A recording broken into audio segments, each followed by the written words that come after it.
2023 was a year of some amazing video games with some extraordinary soundtracks to accompany them. Today we're going to be having a listen to some of them together, and I'm going to show you what I really love about them. Stick around to the end because this music is going to blow your goddamn mind. Let's go! From slinging webs to stomping turts to whatever the hell this is. 2023 was a massive year, and I swear every year the soundtracks on these games just gets better and better. The innovative way that video games utilize sound design in an interactive way keeps pushing the boundary more and more, and we get this really cool result of music being as big a part of the game as the gameplay is sometimes. Something we're going to come back to throughout this video is interaction between music and gameplay. Music that changes depending on how you play the game. It's something I noticed a trend of this year in video game music, and it's sort of like you're performing a duet with the music in the game. The most obvious example of this, and our first contender, is a game called Hi-Fi Rush. Hi-Fi Rush was a game developed by Tango Gamework, and it was announced and released on the same day, with a surprise drop on January 25th. The game is set in a cybernetic factory, and we play as Chai, a garbage collector come rock star wannabe who gets fused with his MP3 player to become a human musical instrument. The game fuses diegetic sound design with non-diegetic music. A quick reminder that diegetic sounds are the sounds that the characters can hear, like a factory clonking or footsteps or sound of swords clashing. And non-diegetic sounds are sounds that the characters in the game can't hear. So background music or level up sounds or alerts, those are meant for the players of the game to inform you how the game is progressing. Hi-Fi Rush fuses these two worlds together, so the sound of the factory, the combat, even the movement and the way the world around you interacts happens in time with the beat of the soundtrack. It's incredibly satisfying to play. The basic attacks and combos all deal more damage and achieve a higher score if they're played on the beat. The music seamlessly moves in and out of battle scenes with vamps and repeats feeling really unobtrusive. It must have been incredibly difficult to program the music in this game. Like, just for a second, imagine that you have to have a piece of music that can stretch from a rookie who's never played the game before and might take 5 or 10 minutes to finish a boss fight, to a pro who's playing it for the 20th time and can one-hit everyone in the game. That same piece of music needs to work for both of those options. It needs to stay interactive and it needs to stay playable. The constant groove and adhesion to the beat creates a massive sense of immersion, especially for someone orally driven like me, on whom the comic book style rasterized visuals are a little bit lost. Before you know it, you're thinking in beats, counting off fours and playing the game like you would a musical instrument. They use what we call a vamp in music, which is a bit of music that repeats until an event happens. So a song will keep going through the guitar riff until you get to a certain point on the HP bar of the boss's health, and then it'll kick into overdrive. The tempo will ramp up and the guitars will increase. But that can happen at different times depending on who's playing it, which results for a really, really complex sound design, and I think they did such a brilliant job on it. The game features 10 licensed tracks from existing composers such as the Black Keys, Fiona Apple, and Prodigy. But it also includes a pretty cool option to turn on what it calls streaming mode, where the songs are replaced by music played by the game's in-house bands, the Glass Pyramids, which means you're going to avoid copyright infringement if you're streaming this game on Twitch or if you were doing a YouTube video about the soundtrack. The game even features New Zealand's own Dave Farnay as a voice actor. Oh yeah, sure, take it. What do you think I am? An idiot? Well, it was worth asking. It's so funny. It's so funny to me hearing New Zealand voice actors on a video game soundtrack like this. It's like fighting this big boss battle, and then you just hear, "Oh, g'day, mate, it's Dave from down the road. How are you doing? I hear you want to kill me. Sounds bloody good to me."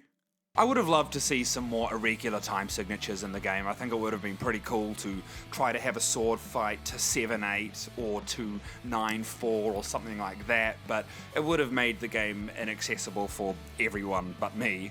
But I would have had a pretty good time on it. The game tends to stick to 4-4, it tends to stick in the rock genre, and this can sometimes lead to a little bit of sameness and a little bit of repetition, but the same can be said about the combat, where there's a lot of repetitiveness, but because you're working in this really musical landscape, I find that I don't mind that too much, because I feel like I'm playing music, I'm not just doing combat, so I think you get away with a little bit more repetition within both the score and the combat. Next up, how could we talk about video games in 2023 without mentioning Pizza Tower? Pizza Tower is a cult hit platformer with a frankly terrifying game design. It took the internet by storm when it was released in January of 2023. It was funded for the most part through Patreon, and the whole game has this super homemade vibe to it, which really took off.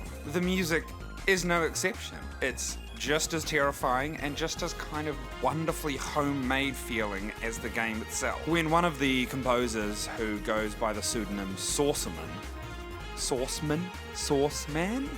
sent the first demo of one of the tracks to Tuda Pizza, who's the pseudonym of one of the other developers, Tuda Pizza said that it was perfectly insane and felt really suitable to the video game.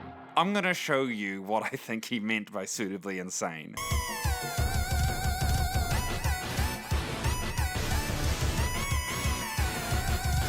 The game's main theme, It's Pizza Time, sounds like someone smoked a bunch of crack before jumping on a microKORG synthesizer. It's perfect.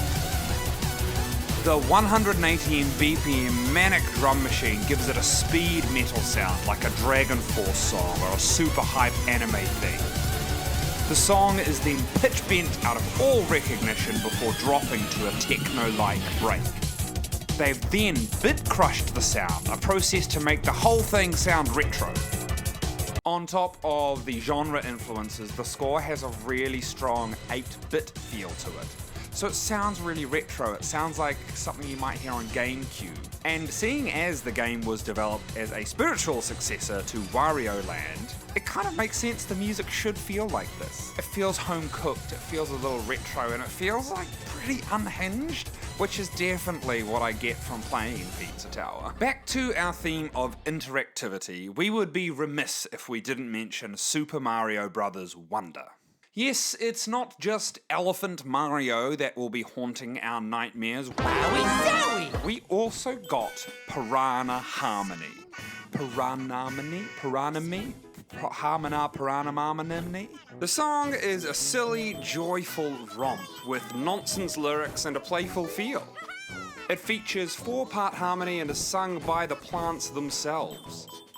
It's heartwarming, cute as hell, and a little bit scary?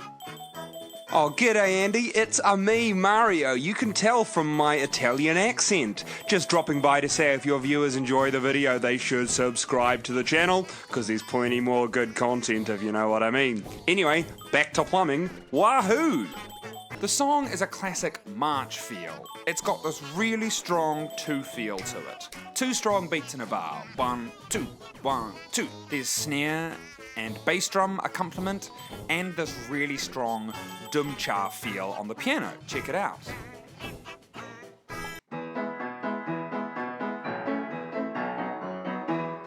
You see? Marches are traditionally associated with warfare. It was a style of music that was used for soldiers to march to. You probably know a few marches yourself. Stars and Stripes Forever is a classic American march, or maybe the Monty Python theme song is more familiar to you. They're both by the American composer named John Philip Sousa, kinda a legend in the march world. Yeah, John Philip Sousa, the Skrillex of his day. I think Piranhas on Parade has a touch of Sousa about it. The pitch-shifted vocals, however, is the icing on the cake. You hear how the piranhas have that kind of chipmunky sound? Where it sounds like they're talking really, really high? It just makes the whole thing so cute, and I honestly don't even want to stomp these little sons of bitches. Well, that's gonna do it for us here at Mama Andy. Thank you so much for watching the video. Remember, if you did love it, please like, please subscribe, and please drop a comment on the video. If you think I missed something, if you disagree with anything I've said, please let me know. I would love to hear your thoughts on the video and of all the amazing video game music we got last year. One last thing, I hear some of you saying, "Oh, but Andy, we didn't talk about The Last of Us." Which is true. Using music of Gustavo Santaolalla. So if you're interested in hearing about some of The Last of Us world of music, check out that video here. Otherwise, thank you so much for watching. I really appreciate it. And hey, I love you. Mama